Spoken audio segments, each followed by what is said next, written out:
Epione pain management and regenerative centre. ఇక మీ నొప్పులు శాశ్వతం కావు. రాష్ట్ర వ్యాప్తంగా ఎన్నికల కోలాహలం. ఎక్కడ చూసినా అభ్యర్థులు ప్రజల వద్దకు వెళ్ళి తమ ఓటు వేయాలని చెప్పేసి పెద్ద ఎత్తున అభ్యర్థిస్తున్నటువంటి పరిస్థితి. మరోవైపు సీట్ల విషయం ఇంకా చాలా చోట్ల గందరగోళ పరిస్థితులు కూడా ఉన్నటువంటి పరిస్థితి. ఇటువంటి పరిస్థితుల్లోనే ఈ మధ్య కాలంలో ముఖ్యంగా స్వామి పరిపూర్ణానంద ఏకంగా తెలుగుదేశం అధినేత చంద్రబాబు నాయుడుపై సంచలన వ్యాఖ్యలు చేసినటువంటి పరిస్థితి. ఇండిపెండెంట్గా కూడా ఉండబోతున్నాను హిందూపురం అభ్యర్థిగా అని చెప్పేసి చెప్తున్నటువంటి నేపథ్యంలో మరి స్వామి పరిపూర్ణానంద ఎందుకు ఇటువంటి నిర్ణయం తీసుకున్నారు? దీని వెనక ఎవరు ఉన్నారు? ఏంటి అసలు ఏం జరుగుతుంది?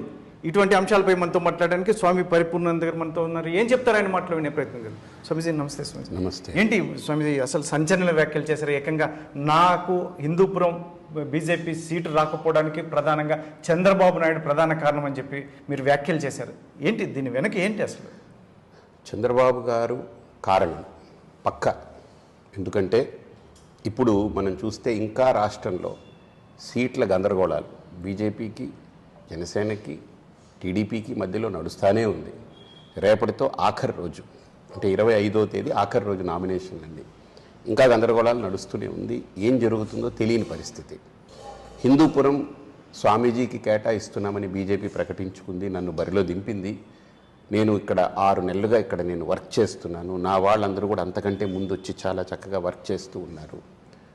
సో ఇవన్నీ మా కష్టము, మేము ఆలోచన, మా దృక్పథం అంతా కూడా జస్ట్ కేవలం బాలకృష్ణ గారు యొక్క అభిప్రాయం మీద, అంటే తన బావమరిది అభిప్రాయం మీద. అందుకని ఈ పరివారం, ఈ కుటుంబ రాజకీయాల వల్ల ఈ గబ్బు ఉంటుంది.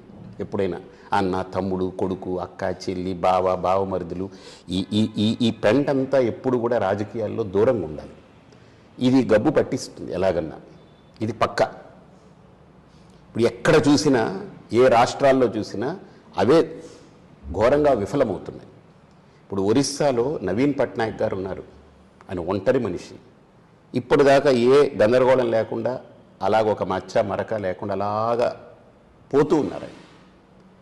ఆ రాష్ట్రంలో ఇప్పటికీ ఆయన తిరుగులేని నాయకుడు. కారణం ఏంటంటే ఈ వెనక ఈ బంధాలు లేవు, దందాలు లేవు.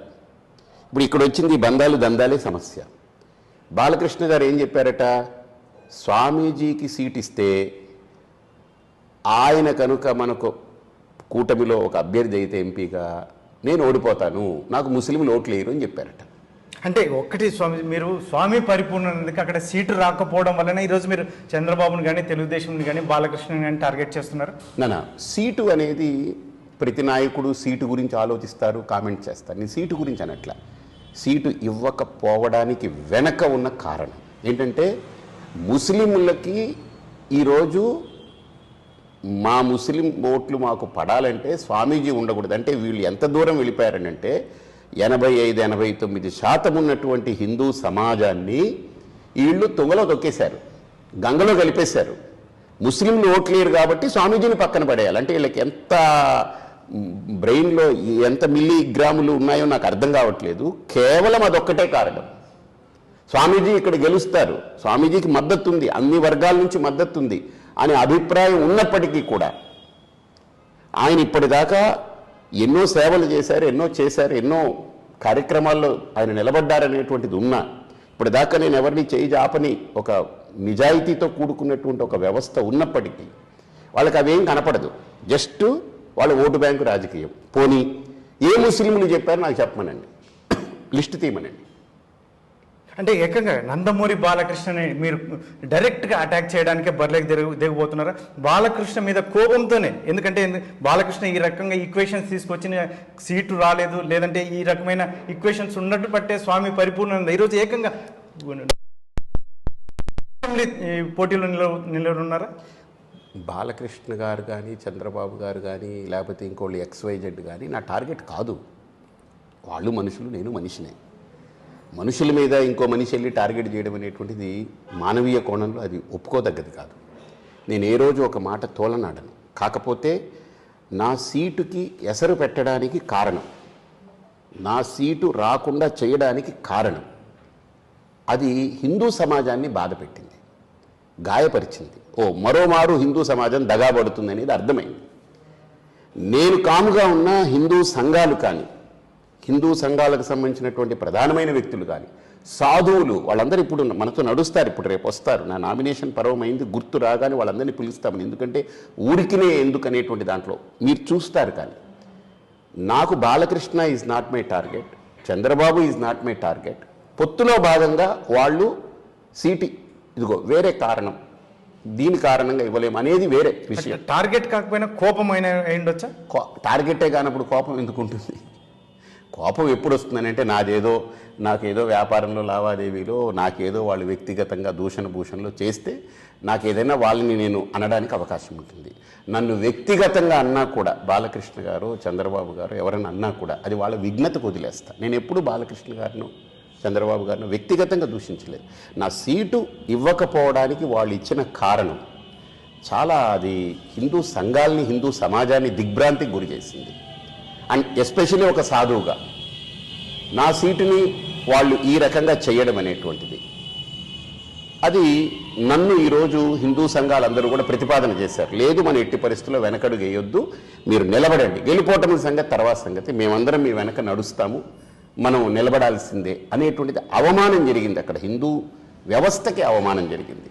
అంటే ఒక 10%, 11% ఉన్న ముస్లిం మైనారిటీ యొక్క ఓటు బ్యాంకుని దృష్టిలో పెట్టుకుని 90% ఉన్నటువంటి హిందూ సమాజాన్ని ఈరోజు తల దించుకునేలా చేయడమే ఇక్కడ అసలైనటువంటి కారణం. That's what we are going to target. రెండోది, ఏ ముస్లింలు వాళ్ళకి చెప్పారు చెప్పమనండి, ఇన్ రైటింగ్ ఇవ్వమనండి, లేదా బయటకు వచ్చి చెప్పమనండి, మీరు స్వామీజీకి సీట్ ఇస్తే మేమందరం మీకు వ్యతిరేకం చేస్తాం చెప్పమని చెప్పండి. కాబట్టి ఇది వ్యక్తిగతంగా నేను ఎప్పుడు ఎవరిని తీసుకోను. నన్ను దూషించిన బోల్డ్ మంది ఉన్నారు, ఎంతోమంది లిస్టులు ఉన్నాయి. కేసీఆర్ గారు నన్ను వ్యక్తిగతంగా టార్గెట్ చేశారు, ఏమైందో తెలుసు. ఈరోజు కత్తి మహేష్ ఆ రోజు మాటల్లో కూడా నేను ఎప్పుడు ఆయన వ్యక్తిగతంగా అనుకోలేదు, ఏమైందో తెలుసు. కంచె ఐలయ్య లేదా కత్తి పద్మాకర్ రావు గారు, మీరు లిస్టు తీసుకోండి. నేను ఎప్పుడు ఎవరిని వ్యక్తిగతంగా దూషించను. నేను వాళ్ళతో చాలా ఫ్రెండ్లీగానే ఉంటాను, మామూలుగానే ఉంటాను. కానీ నేచర్కి వదిలేస్తాం, అది that's it, nature will take care.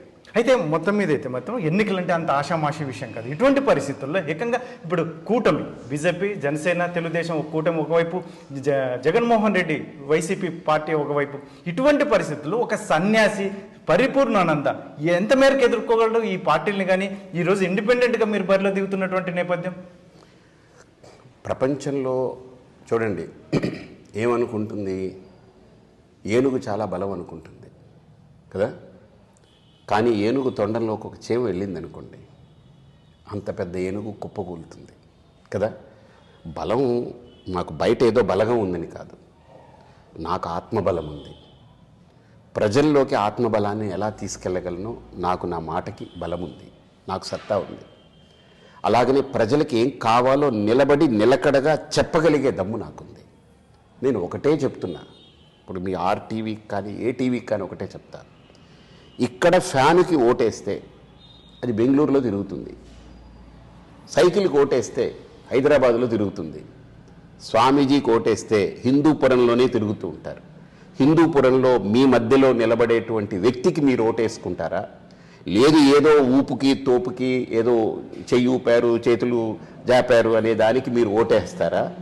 Hindupuram ప్రజల విఘ్నతకి వదిలేస్తాం. అది మీ మధ్యలో ఉండి, ఇదిగో మీ అభివృద్ధి నా లక్ష్యం, ఏదో తాత్కాలికమైన జస్ట్ చిన్న చిన్న పథకాలు కాదు, శాశ్వతంగా ఒక అభివృద్ధి చేయడం నా టార్గెట్ అనేటువంటి ఒక లక్ష్యాన్ని మీ ముందు పెడితే ఖచ్చితంగా ప్రజలు మేము శాశ్వతంగా అభివృద్ధి అవ్వాలి, దీర్ఘకాలం మాకు ప్రయోజనాలు సిద్ధించాలి, నెరవేరాలని కోరుకుంటారు ఎవరన్నా. ఆ దీర్ఘకాల ప్రయోజనాలు నెరవేరే విధంగా శాశ్వతంగా వాళ్ళకు ఒక పరిష్కారం దొరికేలా హిందూపురం అనే పవిత్రమైన ఆ పేరుకి వెనకబాటుతనం అనే ఒక దరిద్రమైన ట్యాగ్ లేని తొలగించేదానికి నేను 5 ఏళ్ళు యుద్ధం చేస్తా. ఇంకొకటి, ఇక్కడ ఫ్యాన్ గెలిచినా సైకిల్ గెలిచినా ఇక్కడే పరిమితం. కానీ నేను ఇండిపెండెంట్గా గెలిస్తే నేను ఢిల్లీకి వెళతా, మోడీ గారిని రిక్వెస్ట్ చేస్తా, నాకు అవకాశం ఉంది. వీళ్ళలో ఎవరైనా 2 ఎమ్మెల్యేలు గెలిచి వెళ్ళగలరా? లేదు 2 ఎంపీలు గెలిచి వెళ్ళగలరా? నేను వెళతాను.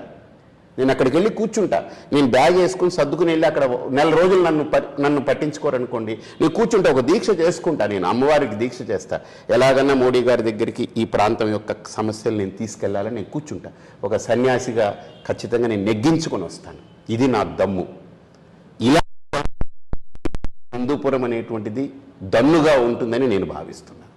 అంటే ఒకటైతే స్వామీజీ బాగా చర్చ జరుగుతున్నటువంటి పరిస్థితి, ముఖ్యంగా దీని వెనుక బాలకృష్ణనే టార్గెట్ చేస్తున్నారో లేకుంటే స్వామి పరిపూర్ణానంద బ్యాక్ సైడ్ ఎవరో ఉండి ఖచ్చితంగా నడిపిస్తున్నటువంటి పరిస్థితి, స్వామి పరిపూర్ణ ఎవరి చేతుల్లోనే ఉన్నారు. ఇటువంటి పరిస్థితుల్లోనే ఇక్కడ బరిలో ఉండడం కానీ, లేదంటే పోటీలో నిలవాలని నిర్ణయం తీసుకోవడం కానీ, దీని వెనుక బిహైండ్ ఆఫ్ సంథింగ్ ఎల్స్ అనేది చాలా నేను గత కాలంగా చెప్తూ ఉన్నా, నా వెనక క్యాస్ట్ని తీసుకురాను, క్యాష్ని తీసుకురాను, క్యాస్టింగు లేదు. క్యాస్టింగ్ అంటే ఏంటి? నేను తారాగణం కాదు, గుర్తుపెట్టుకోండి. నాకు గ్లామర్తో నేను పనిచేయను, గ్రామర్తో పనిచేస్తాను. గ్రామర్ వర్కౌట్ అవుతుంది. పబ్లిక్లో ఎప్పుడు కూడా గ్లామర్ అనేది ఒక లైన్ వరకు పనిచేస్తుంది, కానీ గ్రామర్ అనేది గుండె లోతుల్లోకి వెళ్ళి పనిచేస్తుంది. గ్రామర్ ఏంటి? ఇక్కడ హిందూపురంలో ఒక గ్రామర్ ఉంది, ఒక కెమిస్ట్రీ ఉంది, దాన్ని పట్టుకోగలగాలి, దాన్ని అధ్యయనం చేయాలి. ఊరికి వచ్చి నేను వెళ్ళి ప్రజల్లోకి వెళ్ళి గుడ్డిగా నేను దిగిపోయి అడ్డు ఆపు లేకుండా వెళ్ళిపోయి నాకు ఓట్లు వేసి నేను అడుక్కునే దానికి వెళ్ళలేదు. నేను మీకోసం వచ్చాను, ఇది మీరు గుర్తించండి. నేను ఈరోజు ఒకరోజు అడుక్కుని మీ దగ్గర ఓటు లాక్కుని, లేదా మీకు ఇంత డబ్బు పడేసి నేను ఇంకా తర్వాత మీకు కనపడకుండా, లేదు మీకు ఇక్కడ ఏమొచ్చినా మాకు సంబంధం లేదన్నట్టుగానో, లేకపోతే మీరు వస్తే ఎవరో తెలియని వ్యక్తిగా పరిచయం మొహం పైకి కిందకి చూడడమో నాకు చేత కాదు. నాకు గ్రామర్ వర్కౌట్ చేస్తాను. ఏమిటా గ్రామరు? నేను మీకోసం ఉన్నాను, ఇక్కడే ఉంటాను. ఏమిటి కాకినాడ నా సొంతూరా, నా పుట్టినూరు కాదు. నాకు అక్కడ ఒక్క అంగుళం భూమి లేదు ఇప్పటికీ. శ్రీపీఠం అనేది నాది కాదు, నేను పన్ను కడుతున్నాను. నాది కాదది, హిందూ సమాజంది, అది అమ్మవారిది, గోవులది, వేదానిది, సంస్కృతిది, నాది కాదు.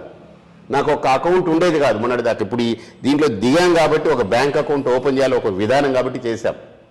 వాళ్ళు వీళ్ళు ఇచ్చిన డొనేషన్తో ఇక్కడికి వచ్చాము, కూర్చున్నాము, అందరం కష్టపడుతున్నాం, చెయ్యాలనేటువంటి సంకల్పంతో వచ్చాం. ఇక్కడ కూడా నేను ఎలా వచ్చానో అలానే చేతులకి ఏది అంటకుండా అలానే వెళ్ళే వ్యక్తిని నేను. అంటించుకోను. నాకు వెనకాల దందాలు లేవు, బంధాలు లేవు, స్పష్టంగా ఉన్నాను. నాకంటే ఇంక మంచి అభ్యర్థిని హిందూపురం ఎంచుకోగలిగితే మంచిది. ఇంతకంటే అర్హత ఉన్న ఒక అభ్యర్థిని ముగ్గురులో లేదు స్వామీజీ కంటే ఈ మనకు 365 రోజులు 24/7 5 years ఇక్కడ మనతోటే ఉంటారు, మనకు ఆయన ఇచ్చిన మాటలన్నీ నెరవేరుస్తారు.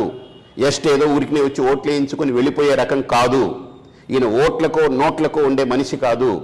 ఈయన కోట్లాది హృదయాల్లో గూడుగట్టుకుని నిలబడాలనుకునే ఒక నాయకుడు, ఒక సేవకుడు అనే నమ్మిన ప్రజలు ఇక్కడ ఉన్నారు.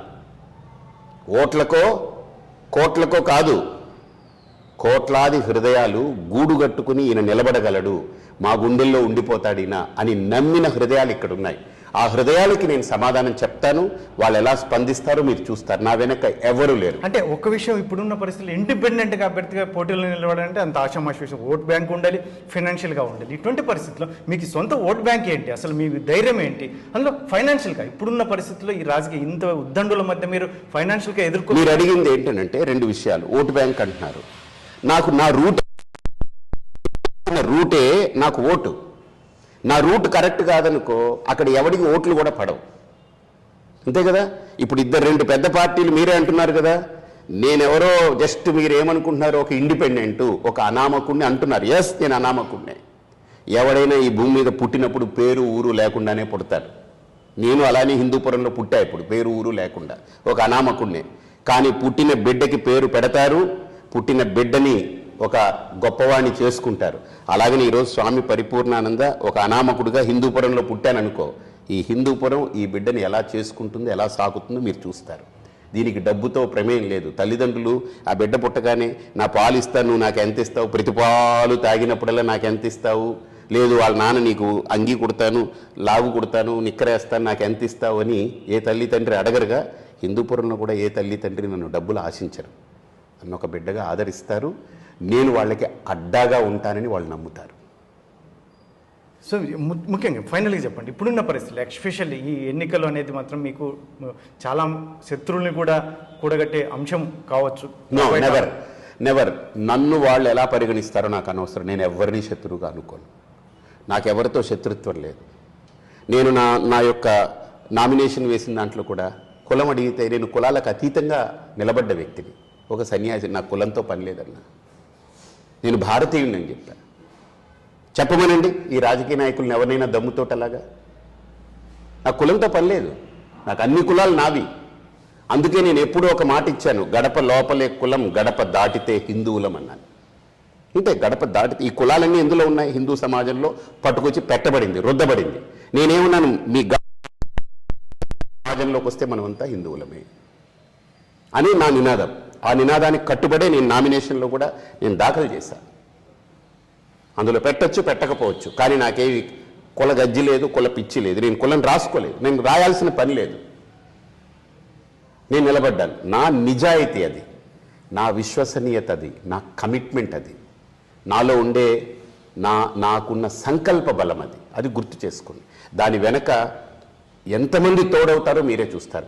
ఆఖరికి ఎంతమంది ఉన్నా బూతుకెళ్ళి ఓటేసేది ఎవరు? మనిషేగా, సామాన్యుడేగా, అంతే కదా. ఆ బూతుకెళ్ళి ఓటేసే వ్యక్తి నా వెనక ఉన్నారు అంటే 1,00,000 మంది. మీరు ఆశ్చర్యపోతారు. నా సంకల్పం నాకు చెప్తుంది, నా సంకల్పం నా గుండె చప్పుడుగా నాకు చెప్తుంది. 1,00,000 ఓట్లు పడతాయనేటువంటి ఒక సంకల్పం నా గుండె చెప్తుంది. ఎందుకంటే నా నిజాయితీకి, నా విశ్వసనీయతకు, నా సంకల్ప బలానికి ఖచ్చితంగా అది పరిణామం, అది ఫలితం. కాబట్టి దీనికి నేను ఎవరిని ద్వేషించక్కర్లే, ఎవరితో నాకు శత్రుత్వం వద్దు. నేను ఎవరిని తోలనాను, ఇప్పటికి కూడా నేను ఎవరిని తిట్టట్లేదు, ఎవరిని నేను విమర్శించను. నాకు వద్దది. వ్యక్తిగతమైన విమర్శలు చేస్తే ఈ బట్ట కట్టుకుని ఏంటి ఉపయోగం ఏంటి? అవసరం లేదు. వాళ్ళు ఒకవేళ చేశారనుకో, అది వాళ్ళ విఘ్నతకు వదిలేస్తా, ప్రకృతికి వదిలేస్తా. అలా ప్రకృతికి విడిచిపెడితే ప్రకృతి వైద్యం చేస్తుంది. ప్రకృతి వైద్యం అని విన్నారా? నేచర్ థెరపీ అని. నేచర్ థెరపీ ఇస్తుంది, అది చూసుకుంటుంది. మనం ఏం చేయక్కర్లేదు. అయితే ఫైనల్గా స్వామి, ఇప్పుడున్న పరిస్థితుల్లో ఎన్నికల బరిలో నిలుస్తున్నారు. తీర్పు, ఎన్నికలు, ప్రజలు ఇక్కడ హిందూపురం ప్రజలు తీర్పు తర్వాత ఎటువంటి తీర్పు వచ్చినా కూడా హిందూపురం ప్రజలతోనే ఉంటారా? మరి తర్వాత ఎటువంటి నిర్ణయాలు ఉంటాయి? అసలు స్వామీజీ ఇక్కడే స్థావరం ఏర్పరచుకుంటారు? చెప్తాను మీకు అది. అదేంటనంటే, నేను నామినేషన్ వేశాను. నామినేషన్ల పర్వాలన్నీ పూర్తవుతాయి. ఖచ్చితంగా మీరు అడిగిన ప్రశ్న చాలా విలువైన ప్రశ్న. ఇప్పుడు గెలుపొందితే ఒక బాధ్యత ఉంటుంది, గెలుపొందకపోతే బాధ్యత ఉండదని కాదు. అది ఏ రకంగా నేను ఈ క్షేత్రంలో ఉండి చెయ్యాలి, అది నేను చాలా ఆలోచించుకోవాలి. గెలిపించారనుకోండి, నా చేతికి వాళ్ళు పట్టుకొచ్చి అక్షంతలు ₹1 బిళ్ళ పెట్టి మా పట్ల మీరు ఇది చెయ్యాలి, ఇదిగో మీకు వరం ఇచ్చాం, మిమ్మల్ని గెలిపించాం, మీరు చేస్తారా, మీరు చేస్తారా అనేటువంటి ఒక బాధ్యత చేతిలో పెట్టినట్టు. గెలుపొందలేదనుకోండి, కానీ బాధ్యత ఉన్నప్పటికీ కూడా దాన్ని ఏ కోణాల్లో నిర్వర్తించాలి, దాన్ని ఎలా తీసుకెళ్ళాలి, దీన్ని మొత్తం చర్చించి దాని తర్వాత ఆ భౌతిక రూపాన్నంతా కూడా నేను వ్యక్తపరుస్తాను. అంతేగాని పారిపోయే మనస్తత్వం కాదు నాకు. అంటే ఏదైనా చెప్పే ముందు ఆలోచించుకుని చెప్పాలి, చెప్పిన తర్వాత వెనకడుగు వేయకూడదు. నా భావన, నా సిద్ధాంతం అది. ఏదో నోటుకు వచ్చినట్టు టపటపా చెప్పేసి రేపు నిన్నేం చెప్పామో ఈరోజు తెలియక, ఈరోజు ఏం చెప్పామో రేపు, ఈ మూడిటికి సంబంధం లేక అంతు పొంతు లేకుండా నోటుకు వచ్చినట్టు మాట్లాడడం నాకు ఇష్టం లేదు. చెప్తాము, చెప్పే ముందు బాగా ఆలోచన చేసి అధ్యయనం చేసి దాన్ని ఎలా నెరవేర్చగలం. ఇప్పుడు నా చేతిలో శక్తి లేదనుకో, నేనేం చేయలేను. నేను ఇంక పోరాడాలి, యుద్ధం చేయాలి. ఆ యుద్ధము, పోరాటము, దానికి ప్రజలు ఎలా సిద్ధంగా ఉన్నారు, గెలిపించడంలో ప్రజలు సిద్ధంగా ఉంటే, గెలిపించుకుంటే ఇక పోరాటం. ఎందుకంటే నిజాయితీగా చేయాలని వచ్చాను కాబట్టి. గెలిపించుకోలేని పరిస్థితి అంటే నాకైతే అనుమానం లేదు. ఖచ్చితంగా మీరు ఇన్నిసార్లు అడుగుతున్నారు కానీ చెప్తున్నాను, ఒకవేళ అదంటూ ఉంటే ఖచ్చితంగా దానికి ఏంటి పరిష్కారము, దానికి ఏంటి ప్రత్యామ్నాయం ఆలోచించి చెప్తాను. Thank you. ఇది మొత్తం ఏదైతే స్వామి పరిపూర్ణానంద పూర్తిగా ఇక్కడ ఒక నిర్ణయం తీసేసుకొని హిందూపురం ఎన్నికల బరిలో అయితే మాత్రం నిలుస్తున్నటువంటి పరిస్థితి. ప్రధానంగా తనకు టికెట్ రాకపోవడానికి చంద్రబాబు నాయుడు, అందులో నందమూరి బాలకృష్ణే ఖచ్చితంగా వారి వల్లనే రాలేదని చెప్పేసి చెప్తూనే, మరి కాకపోతే ఎవరిని నేను టార్గెట్ చేసి వారిని మాట్లాడాల్సిన అవసరం లేదు. కాకపోతే హిందూపురం ప్రజలు నా వైపున ఉన్నారు, నన్ను గెలిపించడానికి సిద్ధంగా ఉన్నారు. అందులో ఇక్కడి ప్రాంతంలో నేను ఏమి చేయాలంటే నాకు ఒక క్యాలిక్యులేషన్స్ ఉన్నాయి. ముఖ్యంగా నరేంద్ర మోడీ గారి దగ్గర కూడా నేను వెళ్ళి చేయడానికి నాకు ఒక దమ్ము, ధైర్యం ఉంది. ఇటువంటి పరిస్థితుల్లోనే నేను ఇక్కడ ఎన్నికల బరిలో నిలుస్తున్నటువంటి నేపథ్యంలో ప్రజలు కూడా నాకు మద్దతు తెలుపుతారని ఒకవైపు ధీమా వ్యక్తం చేస్తున్నటువంటి స్వామి పరిపూర్ణానంద, మరి ఎన్నికల తర్వాత కూడా ఖచ్చితంగా మంచి నిర్ణయమే ఉంటుంది, నేను ఎక్కడికి పారిపోవాల్సిన అవసరం లేదని చెప్పేసి గట్టిగా చెప్తున్నటువంటి పరిస్థితి. కెమెరా పర్సన్ సుధాకర్తో చల్లాకనేడు, RTV, హిందూపురం నుంచి శ్రీ సత్యసాయి జిల్లా. నమస్తే అండి. ఇది వ్యాపారం గురించి కాదు, ఓటు గురించి. ఎన్నికల్లో ఓటు వేయడం మన హక్కు మాత్రమే కాదు, కర్తవ్యం. ఎంతో మంది మహా నేతలు శ్రమించి ప్రాణత్యాగం చేసి ఈ అవకాశాన్ని మనకిప్పించారు. అందరూ ఓటు వేద్దాం, ఎందుకంటే ఓటు హక్కు ఊరికే రాదు. నా ఓటు ఎవరికో తెలుసా? అది సీక్రెట్ అండి.